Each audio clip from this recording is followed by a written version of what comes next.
Hi అండి, welcome to Suman TV Bengaluru. నేను మీ S M Reddy. ఈరోజు మీకు ప్రత్యేకమైన ప్రదేశాన్ని అయితే పరిచయం చేయబోతున్నాం. ఆ ప్రదేశం పేరేంటంటే నూరొందు స్వామి టెంపుల్ లేదా నూరొందు స్వామి బెట్ట అని పిలుస్తారు. ఈ నూరొందు స్వామి బెట్ట వచ్చేసి బెంగళూరు ఇంకా 120 కిలోమీటర్స్ డిస్టెన్స్లో ఉంది. కృష్ణగిరి డిస్టిక్, తమిళనాడు స్టేట్లో ఉందన్నమాట. సో ఇక్కడ స్పెషల్ ఏంటంటే, మామూలుగా మనం దీపం వెలిగించాలంటే నూనె పోసుకొని దీపం వెలిగిస్తాం అనమాట. అది అందరికీ తెలిసిందే, నాకు కూడా తెలిసిందే, మీకు తెలిసిందే. చిన్నప్పటి నుంచి అన్నీ చేస్తున్నాం.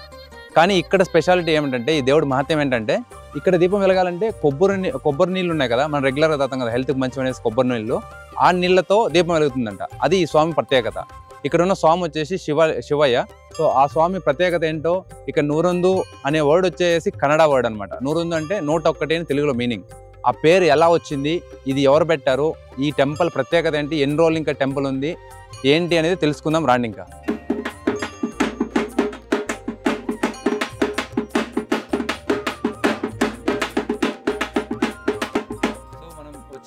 దేవస్థానం దగ్గరికి. సో చూస్తే దేవాలయం కనబడుతుంది. ఇక ఈ దేవాలయం గురించి తెలుసుకోవాలంటే ముఖ్యంగా 2 స్పెషల్ ఇన్ఫర్మేషన్ తెలుసుకోవాలి. ఒకటి వచ్చేసి నూరొందు స్వామి టెంపుల్ అంటాం కదా, నూరొందు అనే వర్డ్ పేరెందుకు వచ్చింది అనేసి. సెకండ్ వచ్చేసి ఇక్కడ వెలుగుతున్న దీపం ఎవరు పెట్టారు ఏమనేసి. సో ఫస్ట్ వచ్చేసి మనం నూరొందు అనే పేరు ఎందుకు వచ్చిందని తెలుసుకుందాం. సో యాక్చువల్లీ ఇక్కడ వచ్చి ఈ హిస్టరీ చూసుకుంటే more than 900 years of history ఉందంట. సో అక్కడ ఏమంటే ఒక స్వామి ఉండేవాళ్ళంట, వాళ్ళ పేరు నాకు కరెక్ట్ తెలియదు, ఇక్కడ ఎవరికి తెలియడం లేదు. ఆ స్వామి వచ్చేసి రెగ్యులర్గా ఇక్కడ ఉండేవాళ్ళు, ఇక్కడ దీపం పెట్టేవాళ్ళంట. ఎవ్రీడే వెళ్ళేసి జోలు వేసుకొని వెళ్ళేసి అందరి దగ్గర ఒక ముద్ద అడుక్కునేసి ఒకే ముద్ద అడుక్కునేవాళ్ళంట డైలీ. ఆ ముద్ద అడుక్కొని వచ్చేసి తినేసి ఉండేవాళ్ళంట. సో అలా ఉండంగా ఇక్కడ ఇంకా మలే మాదేశ్వర అనేసి కన్నడలో ఫేమస్ అనమాట వాళ్ళు, ఆ దేవుళ్ళు కూడా. ఇక్కడ ఇంకా 30 కిలోమీటర్స్ అంట ఫారెస్ట్లో వెళ్తే. ఆ గుడి అక్కడ మాదేవ స్వామి ఉండేవాళ్ళంట. వాళ్ళకి ఈ స్వామి గురించి తెలిసిందంట. ఈ స్వామి బాగా అన్ని విద్యలు నేర్చుకున్నారు, బాగున్నారు, అంటే దేవుడికి పూజలు చేస్తున్నారు అని తెలుసుకున్నారంట.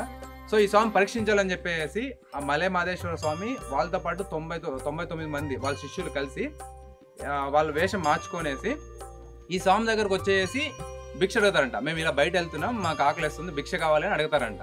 సో అలా అడగడంతో సరే మీరు కూర్చోండి అని చెప్పేసి ఒక బండ పైన వాళ్ళ స్వాములందరూ కూర్చోబెట్టి 100 మందిని ఈ స్వామి లోపలికి వెళ్ళి ఆ స్వామి జోలు ఉంటుంది కదా, ఆ జోలిని అక్షయపాత్రలాగా మార్చుకునేసి దాన్ని తీసుకొని చేయాలంట. ఎందుకంటే ఆ స్వామి ఎప్పుడు ఒక్కటే తీసుకునేవాడంట, ఒక ముద్ద తెచ్చుకునేవాడంట. దానికి సరిపోయేంత రసం, అదేమంటో సాంబార్ అంటారు కదా, అది తెచ్చుకునేసి తినేవాడంట.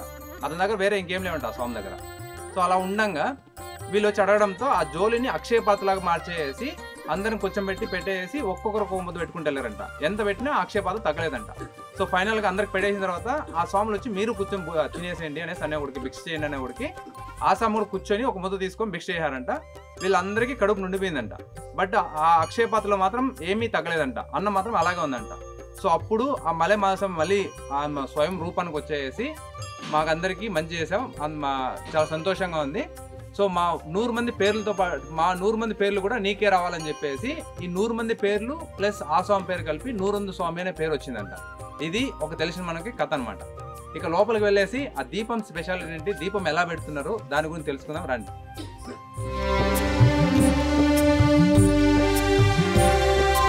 సో ఇక్కడికి టెంకాయ అంటాం కదా, అవి ఎల్నీరుకాయ అనమాట. దాన్ని ఇక్కడ దొరకదు, ఇది మనం ఇంటి దగ్గర నుంచి తెచ్చుకోవాలి. మనం కూడా తెచ్చుకున్నాం అనమాట. ఇక్కడ వాళ్ళు చెప్పేది ఏంటంటే ఫ్రెష్ కాయలు తీసుకుంటే బెటర్ అంటారు. అంటే అంగిల్లో తీసుకోకుండా మీరు తోట నుంచి పెరుక్కొంచుకుంటే మంచిది అంటారు. ఎందుకంటే అంగిల్లో తీసుకున్నారంటే అది ఎప్పుడుది అనేది తెలియదు అనమాట మనకి. సో ఫ్రెష్ తెచ్చుకుంటే మంచిది అని చెప్తారు. సో ఇలా కొట్టుకొని తెచ్చుకోవాలి. మళ్ళీ మిగతాది ఇక్కడ ఓపెన్ చేయిస్తారు. తర్వాత మనం నీళ్ళు తీసుకెళ్ళి దేవుడికి వేసి వెలిగిద్దాం. సో దీన్ని ఓపెన్ చేసుకుందాం రండి. సో మనం కాయ తీసుకొచ్చి వాళ్ళకి ఇచ్చామంటే వాళ్ళు నీట్గా మనకి తీస్తారనమాట ఓపెన్ చేసి. సో దాన్ని తీసుకెళ్ళేసి మనం నీళ్ళు అక్కడ తీసేయాలి.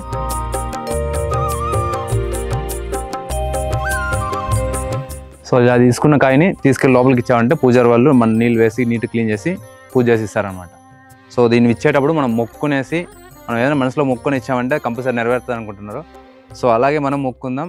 సుమన్ టీవీ బెంగళూరు ఛానల్ వచ్చేసి బాగా ఫేమస్ అవ్వాలి అనేసి రాని వెళ్దాం.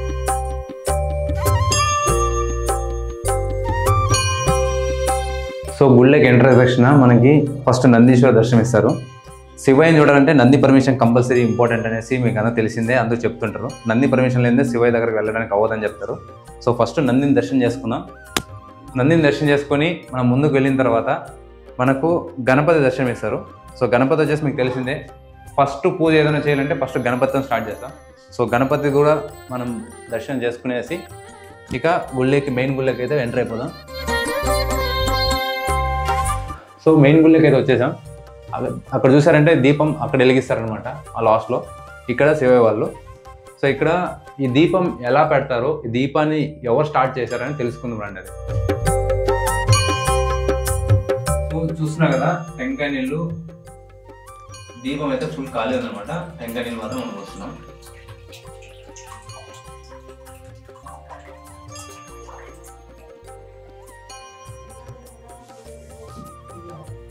సో దేవుణ్ణి ముక్కునేసి మనం దీన్ని వెలిగించిపోతున్నాం. సో ఈ దీపం గురించి చెప్పాలంటే మేము దీపం గురించి తెలుసుకోలేదు కదా. ఈ దీపం ఎలా వచ్చిందంటే ఇప్పుడు విన్నారు కదా నూరుంద స్వామి టెంపుల్, నూరుంద స్వామి వాళ్ళ చరిత్ర. ఆ స్వామి వచ్చేసి గొప్ప శివభక్తులు అనమాట ముందంతా. సో ఆ స్వామి వచ్చేసి ఇక్కడే ఉండేవారు అనమాట కొండపైన. దాని మఠం మళ్ళీ చూపిస్తాం మనం మఠం గురించి కూడా. సో అసలు రెగ్యులర్ గా ఒక చెరువు ఉండేదన్నమాట, బ్యాక్ సైడ్ ఉందన్నమాట చెరువు. ఆ చెరువుకి వెళ్ళి నీళ్లు తీసుకొని వచ్చి నీళ్లతో దీపం పెట్టేవాళ్ళంట రెగ్యులర్ గా ముందుంట. సో అది ఒక రోజు ఏమైందంటే ఊర్లో జాతర చేయడం వల్ల అక్కడ పొట్టేలు కట్ చేశారంట. ఒక 12 పొట్టేలు కట్ చేయడం వల్ల ఆ పొట్టేలు రక్తం వెళ్ళి ఆ చెరువులో కలుషితం అయిపోయిందంట. సో ఆ కలుషితం అయిపోవడం వల్ల ఆ స్వామి ఇక్కడ నీళ్ళు వాడకూడదని చెప్పేసి అప్పుడు ఇంకా ఈ టెంకాయ నీళ్ళతో దీపం పెట్టడం స్టార్ట్ చేశారంట. అలాగా ఈ దీపం టెంకాయ నీళ్ళ దీపంగా మారిందనమాట. సో మనం దేవుడు ఉన్నాడని చెప్పడం ప్రత్యక్ష రూపం ఇదే అనుకుంటా. ఎందుకంటే నీళ్ళతో దీపం వెలగాలంటే దానికి ఎంత మహత్యం ఉంటే కానీ అలా వెలగదనమాట. మీరు కానీ ట్రై చేసినప్పుడు తెలుస్తుంది. ఎవరికి తెలియదు అంటే నీళ్ళతో అంత ప్రత్యేకంగా వెలగడము. ఇక మనం వెలిగిద్దాం దాన్ని.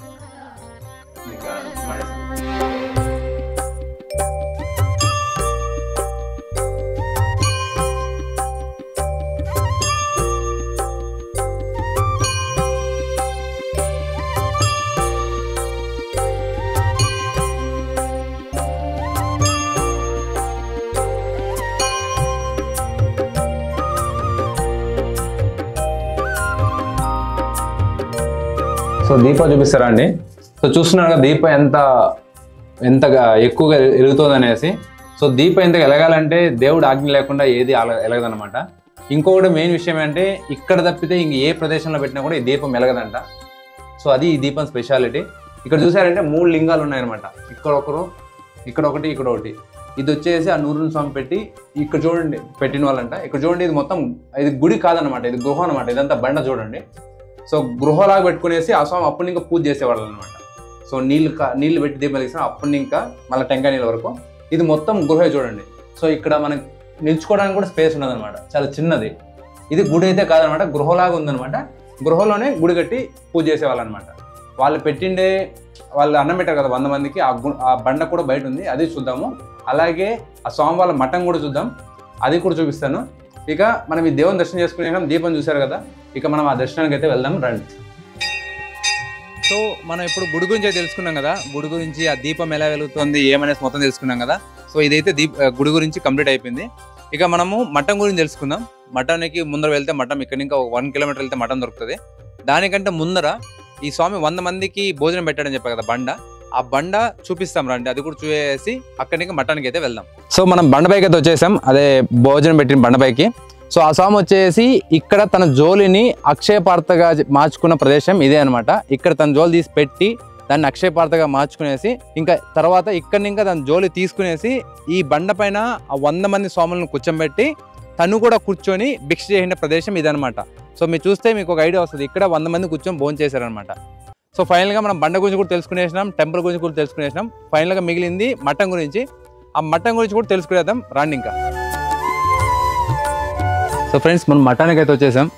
ఆ నూరుంద స్వామి అని చెప్పాం కదా, వాళ్ళు అక్కడ దీపం ఫైనల్గా ఒకసారి వెలిగించేసి వచ్చి ఇక్కడ జీవ సమాధి అయ్యారంట. సో వాళ్ళతో పాటు వాళ్ళ శిష్యులు కూడా 11 మంది జీవ సమాధులు ఇక్కడ ఉన్నాయి. మొత్తం 12 జీవ సమాధులు ఉన్నాయంట. ఇప్పుడు 13వ స్వామి వాళ్ళు దీన్ని నడిపిస్తున్నారు.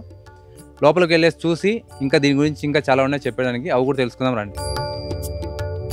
సో ఫ్రెండ్స్ చూస్తున్నారు కదా, వీళ్ళు ఇప్పుడు 13వ స్వామిగులు.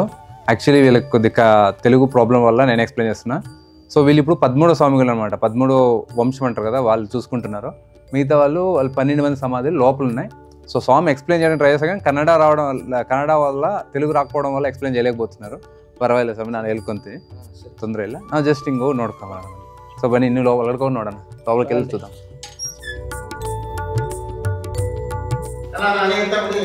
సో ఫ్రెండ్స్ చూస్తున్నాం కదా, ఇది నూరుంద స్వామి వాళ్ళ సజీవ సమాధి. ఇది ఫస్ట్ నూరుంద స్వామి వాళ్ళ సమాధి.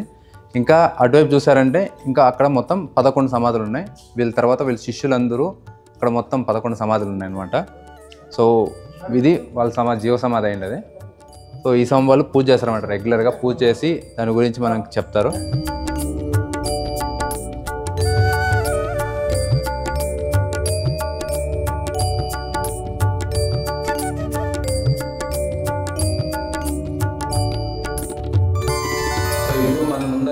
ఈ 13వ శతాబ్దం ఇప్పుడు ప్రస్తుతం ఎవరు నడిపిస్తున్నారు కదా ఆ స్వామివారు ఉన్నారు, వాళ్ళు కన్నడలో చెప్తారు. నేను మళ్ళీ మీకు డీటెయిల్ ఇస్తాను. సో వాళ్ళని కనుక్కుందాం స్వామి గురించి ఇంకా ನಮ್ಮ 101 ಸ್ವಾಮಿಗಳು 12ನೇ ಶತಮಾನದಲ್ಲಿ ಬಂದಂಥ ಶರಣರು.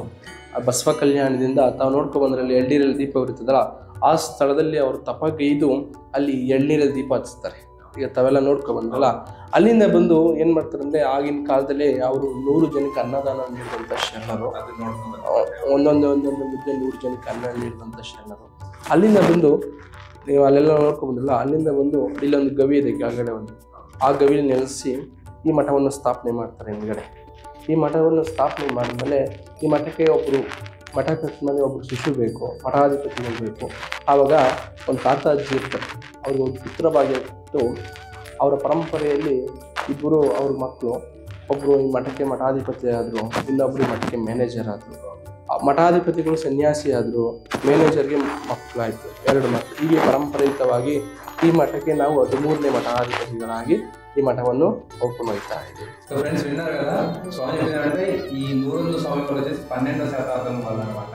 ఆ స్వామి ఎప్పుడు అక్కడికి వెళ్ళి ధ్యానంలో కూర్చునేసి ఆ ధ్యానంతో చూసారు కదా దీపం, ఆ టెంకాయలో దీపం వెలిగించి మళ్ళీ ఇక్కడికి వచ్చి అక్కడ ఒక గృహ ఉండేది అనమాట. ఆ గృహకి వెళ్ళి అక్కడ ధ్యానం చేసుకుని మళ్ళీ ఇక్కడికి వచ్చి ఉండేవాళ్ళు అనమాట. సో స్వామి ఉండడం కోసం ఒక మఠం స్టార్ట్ చేసి మఠం కట్టారనమాట. ఆ మఠానికి 2 పెట్టారంట, వాళ్ళు శిష్యులుగా ఉండాలని చెప్పేసి. ఒకరు వచ్చి మేనేజర్ అయ్యారంట, ఇంకొకరు వచ్చి సన్యాసి వల్ల వాళ్ళకి పిల్లలు లేరు. మేనేజర్ ఉన్న వాళ్ళ పిల్లలు ఉన్నారు, వాళ్ళు ఇప్పుడు నడుచుకుంటూ వస్తున్నారంట ఇది. సో అది మఠం గురించి అయితే. సో ఇంకోటి ఏమంటే ఈ మఠంలో ఎవరు వచ్చినా కూడా ఫ్రీగా ఆల్ట్ అవ్వచ్చు, భోజనం కూడా ఎప్పుడు ఉంటుంది, తినడానికి ఏమీ లోడ్ ఉండదు ఎవరికి. కానీ ఎవరు వచ్చినా కూడా వాళ్ళు 3 పూట్ల భోజనం పెడతారు. ఎవరి గురించి ఏమంటే ఎవరి దగ్గర ఏమి డబ్బులు కూడా తీసుకుంటా, పడుకునేదానికి వ్యవస్థ ఉంటుంది, తినడానికి తిండి కూడా ఉంటుంది, దేవదర్శనం కూడా అవుతుంది. సో ఎవరు రావాలనుకుంటున్నారో వచ్చి రావండి, చూడండి, మీ వల్ల ఆయన సాయం కూడా చేయండి గ్రూప్ కూడా. సో మంచిగా ఉంది, ఆ లొకేషన్ అంతా చూడడానికి బాగుంది, పక్కా విలేజ్ కల్చర్ లాగా ఉంటుంది అనమాట. సో గుడి మాధ్యమం అంతే ఉంది, అదే విధంగా చెప్పాలంటే విలేజ్ కూడా చాలా బాగుంది అనమాట. సో లోపల మఠం గురించి వెళ్ళేసి ఆ మఠాన్ని కూడా చూసుకున్నాం, ఎక్కడ మనం అందరికీ భోజనం పెడతారు, అందరికీ ఎక్కడ భిక్ష పెడతారు ఏమనేసి అది కూడా చూసుకుందాం. వెనక పక్క ఇంకో ఒకటి ఉందన్నమాట, అది కూడా చూసుకుందాం. అలాగే పక్కలో ఈ స్వామి వల్ల 11 మంది శిష్యులది జీవ సమాధులు ఉన్నాయి, అవి కూడా చూద్దాం, వెళ్దాం రండి.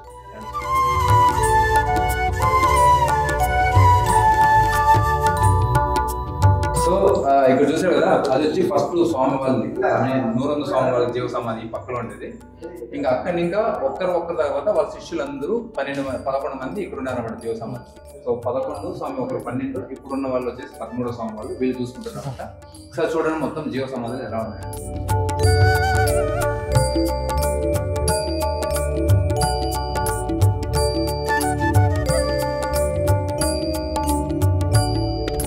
సో ఫ్రెండ్స్ మఠంలోకి ఎంటర్ అయిన వెంటనే మనకి పడుకోవడానికి వసతి అనమాట. ఇక్కడ పడుకోవడానికి వసతి అరేంజ్ చేస్తారు. దుప్పట్లు దున్నులు చూస్తున్నాం కదా, ఇలాగే నీట్గా ఉంది, చాలా నీట్గా పద్ధతిగా ఉంది. సో ఇంకా ఆ మఠంలోకి అలా లోపలికి వెళ్ళామనుకో, సో ఇక్కడ చూస్తున్నాం కదా, మనకి ఇక్కడే భోజనానికి తినడానికి ఇక్కడ నీట్గా పద్ధతిగా కూర్చోబెట్టి ఇక్కడ భోజనం పెడతారనమాట. సో ఇక్కడ చూసుకోండి ఒకసారి, మఠం కావాలంటే ఇది చాలా పాతకాలం అనమాట, మొత్తం చెక్కలతో నీట్గా మొత్తం పెంకులిల్లుగా ఉంది. సో ఇంకా అట్లే చూసామంటే ఇక్కడ ఉన్నారు కదా, వీళ్ళు 101 స్వామిగులు. ఈ స్వామి వచ్చేసి మఠం స్థాపన చేయడానికి, ఆ టెంపుల్లో దీపం వెలగడానికి అందరికీ మూల కారకులు వచ్చేసి ఈ స్వామిగులు. సో ఈ కళ్ళగా చూసుకున్నారంటే వీళ్ళ శిష్యులు ఉన్నారు కదా, పైన అందరూ ఫొటోస్ ఉన్నాయి, ఆ శిష్యులవి వాళ్ళందరివి వాళ్ళ ఎలా జీవ పరంపరం అనేసి ఆ స్వామి వాళ్ళు అన్నది. సో చూస్తున్నాం కదా, అందరివి ఇక్కడ ఉన్నాయన్నమాట ఫొటోస్ అంతా. సో ఇంకా అలాగే లోపలికి వెళ్ళామంటే ఆ స్వామి వచ్చేసి ఇక్కడ కూర్చొని ధ్యానం చేసుకునే వాళ్ళంట. సో ఇక్కడ చూసారంటే ఆ స్వామి ఇక్కడ కూర్చొని ధ్యానం చేసుకునేవారు. ఇది ధ్యాన మందిరం అంటారు కదా, అది ధ్యాన మందిరం అనమాట. సో ఇది ఆ స్వామి వాళ్ళ ధ్యాన మందిరం. చూస్తున్నారు కదా ఎంత ఆ స్వామికి శివుడు అంటే ఎంత ఇష్టం అనేసి, శివలింగాలంటే ఎవరు చూసుకుంటారు ఎలా చూసుకుంటారు అనేది. సో చూసారు కదా ధ్యాన మందిరం. ఇది ధ్యాన మందిరం అయిపోయింది. ఇంకా బయట వెళ్తే ఇంకా వచ్చిన వాళ్ళకి ఇదే కాకుండా ఇంకా బాగా మంచి ఫెసిలిటీస్ ఇవ్వాలని చెప్పేసి బయట కూడా ఒక గెస్ట్ హౌస్ వేరే కడుతున్నారంట. అంటే వచ్చిన వాళ్ళకి కొంచెం మోడర్న్గా ఉండడం అనేసి అది కూడా చూపిస్తారా అండి.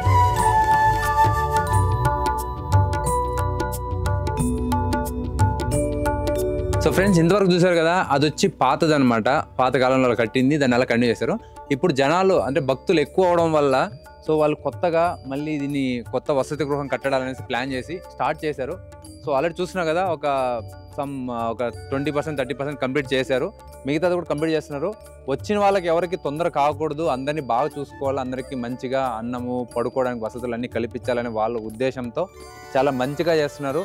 అలాగే జస్ట్ ఇప్పుడు వేరే వాళ్ళు మీట్ అయ్యాం, వాళ్ళు హైదరాబాద్ నుంచి వచ్చారంట ఇక్కడికి గుడికి. సో ఎందుకు వచ్చారో ఏమని అనేసి వాళ్ళని అడిగి కనుక్కుందాం. ఇక్కడ రండి. సో ఫ్రెండ్స్, మీకు ఒక ముఖ్యమైన వ్యక్తిని పరిచయం మర్చిపోయాను. వాళ్ళ పేరు వచ్చేసి పుట్టలింగం అనేసి. వాళ్ళు ఎవరంటే ఇక్కడ వచ్చే భక్తాదులందరికీ వాళ్ళు ఒక్కరే కలిసి భోజనం చేసి పెడతారంట. అంత గొప్ప వాళ్ళు ఒక్కరే చేస్తారంట భోజనం. ఇంకా వాళ్ళ గురించి కూడా తెలుసుకునేద్దాం. వాళ్ళు ఎవరైనా చూపిస్తాను, రండి. నమస్కారం అమ్మ. సో చూస్తున్నారు కదా ఫ్రెండ్స్, అమ్మవారి పేరు వచ్చేసి పుట్టలింగం అనేసి. వీళ్ళు ఒక్కరే వచ్చిన వాళ్ళ జనాలందరికీ భోజనం చేసి పెడతారంట. ఇంత గొప్ప మనసు ఉన్నదానికి నిజంగా చెప్పాలంటే మాటలు లేవన్నమాట. సో ఇది చెప్పాలంటే వీళ్ళు వంటిల్లు అనమాట. ఇది చూడండి వంటిల్లు ఎలా ఉందనేసి. ఇది వాళ్ళ వంటిల్లు, వచ్చిన వాళ్ళందరికీ వీళ్ళే భోజనం చేసి పెడతారు. వీళ్ళు చాలా మంచి, ఇట్లాంటి వాళ్ళు ఇంకా 100 కాలాల పాటు ఉండాలని మనం కోరుకుందాం. ఎందుకంటే అన్నదానం కంటే గొప్పది ఏమీ లేదంటారు కదా. సో అలాగనమాట. సో అమ్మవారు ఎన్ని రోజులున్నా మంచిగా ఆరోగ్యంగా ఉండాలనేసి దేవుని కోరుకుందాం. మీరు కూడా ఎవరైనా రావాలనుకుంటే వచ్చి మీ వల్ల అయినంత చూడండి, మీ వల్ల అయిన రోజులు ఉండండి, అలాగే మీ వల్ల అయినంత సహాయం కూడా చేయండి. సో ఫైనల్గా ఇంకా వచ్చిన ఆడియన్స్ని అయితే భక్తులను అయితే మాడుకుందాం రండి.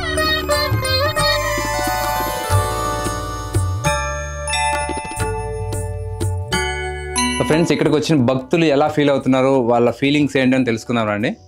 సార్, ఎక్కడి నుంచి వచ్చారు మీరు? మాది విజయవాడ అండి, బెంగళూరులో వర్క్ చేస్తాం. మా కొలీగ్ వచ్చి దగ్గర ఊరు. సో ఆయన చెప్తే ఈ టెంపుల్కి వచ్చాము. సో వాళ్ళది నియర్ బై ఊరు? Near by. సో ఎలా ఫీల్ అయింది ఈ లొకేషన్, ఈ ఎన్వైరన్మెంట్ చూడడం వల్ల మీకు ఇక్కడ? చాలా బాగుందండి. యాక్చువల్లీ మేము ఇలా ఉంటుందని అనుకోలేదు. బట్ ఇక్కడ హాస్పిటాలిటీ వాళ్ళు ట్రీట్ చేసే విధానం అంతా బాగుంది. సో ఇక్కడ ఒక టెంపుల్ కూడా ఉంది, ఆ టెంపుల్కి వెళ్ళేసి ఇక్కడికి వచ్చాము. So everything is good. Thank you. So చూసారు కదా వాళ్ళ ఫీలింగ్స్ ఎలా ఉన్నాయనేసి. చాలా బాగుందనేసి వాళ్ళు చెప్తున్నారు. వాళ్ళకి వీళ్ళు వచ్చేసి విజయవాడ అంట, బట్ హైదరాబాద్ ఇక్కడ బెంగళూరులో ఉంటారంట, అక్కడి నుంచి వచ్చారంట. బట్ వాళ్ళ ఫీలింగ్స్ వచ్చేసి ఇక్కడ వాళ్ళు ట్రీట్ చేసినది టెంపుల్ ఎన్వైరన్మెంట్ మొత్తం చాలా సూపర్గా ఉంది చెప్తున్నారు. ఫ్రెండ్స్, మనతో వాళ్ళ అనుభూతి పంచుకోవడానికి ఇంకొకరు జాయిన్ అయ్యారు. సో వాళ్ళు ఎవరు ఏమనేసి వాళ్ళ మాటల్లో తెలుసుకుందాం.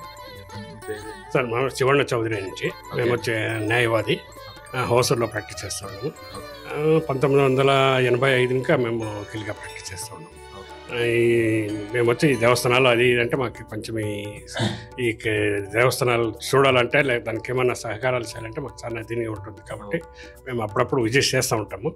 ఈ దేవస్థానానికి కూడా ఇది 2వ సారి వస్తూ ఉన్నాను నేను. మొదటిసారి వచ్చినప్పటికీ ఇక్కడ మంటపం కడుతూ ఉన్నారు, అప్పటికి ఇంకా ఫినిష్ అయ్యిందా. అప్పుడు వచ్చినారో సమయంలో వచ్చేసి వాళ్ళకి ఏమో మా చేతనైన సహాయం కూడా చేసాము, అదయింది. మళ్ళీ ఇప్పుడు ఇంకో గెస్ట్ హౌస్ అని చెప్పి కడుతూ ఉన్నారు. విశ్రాంతి భవన్కి కూడా ఏదైనా మా సహకారం ఏముంటారో మేము అందించడానికి తయారుగా ఉంటాం. సో విన్నారు కదా. సో ఇలాంటి వాళ్ళు చాలా రేర్గా దొరుకుతారు మనకి. సో అలాగే మీలో ఎవరైనా ఇలాంటి వాళ్ళు ఉంటే మీరు కూడా వచ్చి ఈ దేవాలయం కాకపోయినా ఏ దేవాలయానికైనా మీ వల్ల అయినంత సాయం చేస్తే మన హిందూ సాంప్రదాయం అనేది పెరగడానికి చాలా హెల్ప్ అవుతుంది అనుకుంటా.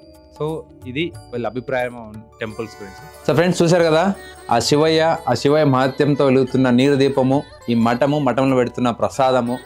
సో ఇది ఇవాళ మన స్పెషల్ వీడియో.